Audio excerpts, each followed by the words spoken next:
अस्सलाम वालेकुम, मेरा नाम डॉक्टर रफ़ीक डार है और आज हम NLP के बारे में बात करेंगे। बहुत से लोग मेरे से क्वेश्चन करते हैं कि NLP को समझना शायद मुश्किल है, डिफरेंट यूट्यूब के ऊपर वीडियोस भी हैं लेकिन समझ नहीं आता।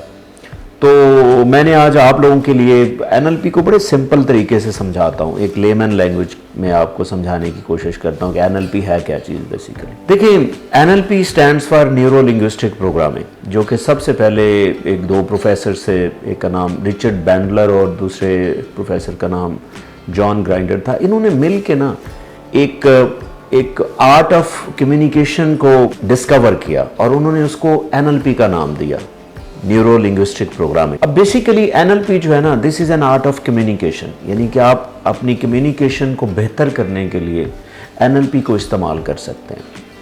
अब जैसे नाम से जाहिर है कि NLP stands for neuro linguistic and programming. इसमें तीन कंपोनेंट है, इसको पहले हम समझ लें कि है क्या चीज़। देखिए, जब भी आप कम्युनिकेशन स्टार्ट करते हैं, आप किसी से बात करते हैं, तो आपको कुछ इनपुट चाहिए होता है, यानी कि आपको जब तक कोई इनपुट ना मिले तो आप कम्युनिकेट करते नहीं हैं।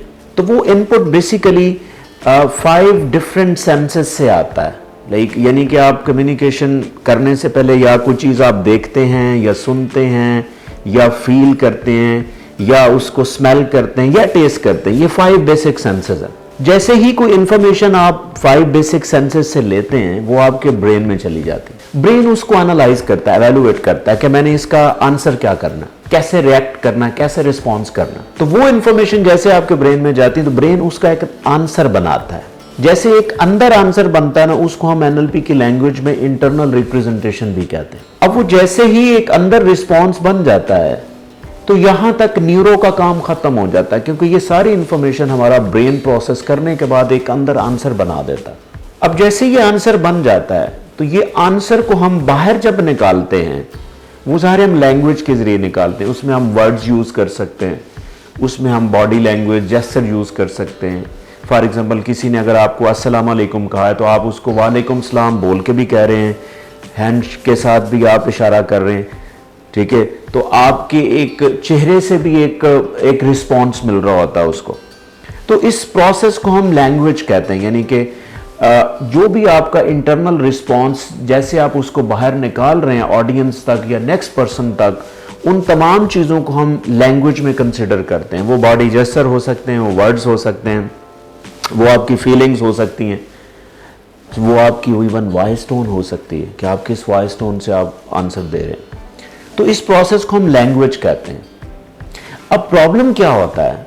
प्रॉब्लम ये होता है कि जो रिस्पॉन्स आपके माइंड में यहाँ पे पड़ा हुआ है, उसको हम बाहर निकालते हुए नेक्स्ट पर्सन तक जब हम उसको निकालते हैं या उसको प्रोवाइड करते हैं वो रिस्पॉन्स, उसमें चेंजेस आ जाती हैं। यानी कि यहाँ से निकलने के बाद नेक्स्ट पर्सन तक पहुँचने तक वो रिस्पॉन्स आपका कहीं ना कहीं चेंज हो जाता है।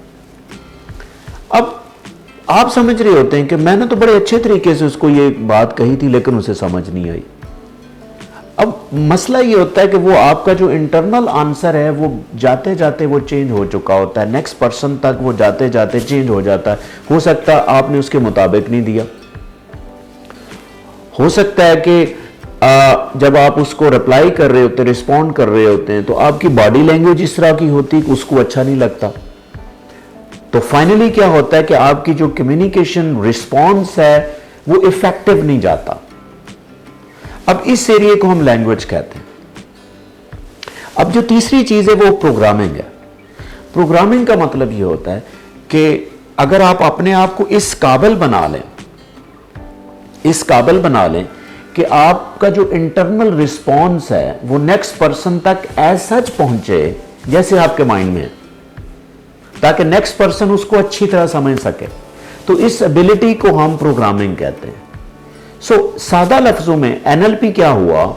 NLP का मतलब है किसी को रिस्पॉन्स करते हुए अगर आप उसके मुताबिक रिस्पॉन्स करेंगे तो उसकी अंडरस्टैंडिंग ज्यादा बेहतर होगी, और जब अंडरस्टैंडिंग ज्यादा बेहतर होगी तो हम इसको कहते हैं कि neuro linguistic programming. That means कि आपकी जो लैंग्वेज है वो आपके ब्रेन के साथ मिल के वन पेज के ऊपर आके आप जब कम्युनिकेट करेंगे तो वो इफेक्टिव कम्युनिकेशन होगी। और इस एबिलिटी को, यानी कि ये जो प्रोग्रामिंग है आपके अंदर, इस एबिलिटी को हम प्रोग्रामिंग कहते हैं, और एज ए होल इस प्रोसेस को हम न्यूरो लिंग्विस्टिक प्रोग्रामिंग कहते हैं। अब देखिए मसला फिर कहां पे, मसला सिर्फ प्रोग्रामिंग में। हम अपने आप को इस काबिल कैसे बनाएं कि आपका जो इंटरनल रिस्पॉन्स है वो एज सच नेक्स्ट पर्सन तक पहुंच जाए। इसमें मैं आपको 3 चीजें दूंगा कि अगर आप अपने आप को प्रोग्राम करना चाहते हैं ताकि आपकी बात एग्जैक्ट वैसे ही पहुंचे जैसे आप अंदर से जानते हैं, उन 3 चीजों में सबसे पहले कि आपने एनएलपी के बेसिक प्रिंसिपल सीखने हैं कि एनएलपी काम कैसे करता है। फिर दूसरी चीज जो है वो आपने एनएलपी की प्रीसपोजिशन सीखनी है कि यानी कि एनएलपी को प्रैक्टिस करते हुए आपको किन चीजों का पता होना चाहिए ताकि आप एक अच्छी एनएलपी को प्रैक्टिस कर सकें।